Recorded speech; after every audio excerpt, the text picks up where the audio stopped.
Гөлназ Латыпова Ишимбай районы Яңа Әптек авылынан. Бәләкәйдән әсәһе менән фермага йөрөй. Мәктәптә тамлагас күп уйлап тормай. Иң авыр эште һайлай. Сәлих авылы эргәһендә урнашкан һөт-сөлөк товар фермаһында хәзер инде 18 ел эшләй. Без уны киске һавынга әзерлек барганда тап иттек. Эш бик оҡшай.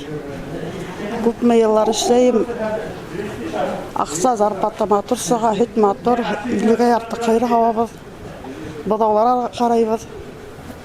Үҙегендә улдан? Сарих ауылынан, Әптек ауылында эшләйем. Кейәүҙә 3 балам бар. Иптәшем дә шунда эшләне. Үҙ эшем оҡшай миңә. Иртәнге һауын фермала таң һарыһынан сәғәт 4-тән башлана.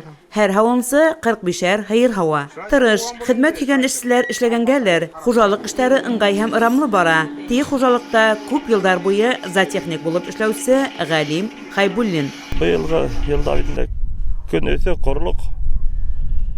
Һыйырларға өҫтәмә 20 килограмм подкормка бирәбеҙ силос. Һыу һәм өҫтәмә һыу ташыйбыҙ һәм өҫтәмә барды бирәбеҙ инде 20 тонна. Хужалыҡта мал һимертеү комплексы төҙөлгән. Бында 400 баш мал һимертелә. Малдарҙы көтөүлектә ашатыу, көн тәртибелә теүәл үтәлә. Һауынсыларҙың да эше күпкә еңеләйтелгән. Группамда 45 һыйыр бар. Сутышны 10 литрдан. Көндәресен ошолайҙа тырышабыҙ инде. Эшебеҙ еңеләйҙе бик күпкә. Турбаша һөтөбөҙ китә. Иртәлек иҫле киләбеҙ. Һауылған һөт торбалар буйлап бына ошо һыуытҡысҡа килә. Һыуытҡыста 4 тонна һөт һыя һәм минус 4 градусҡа хәтлем һыуытыла.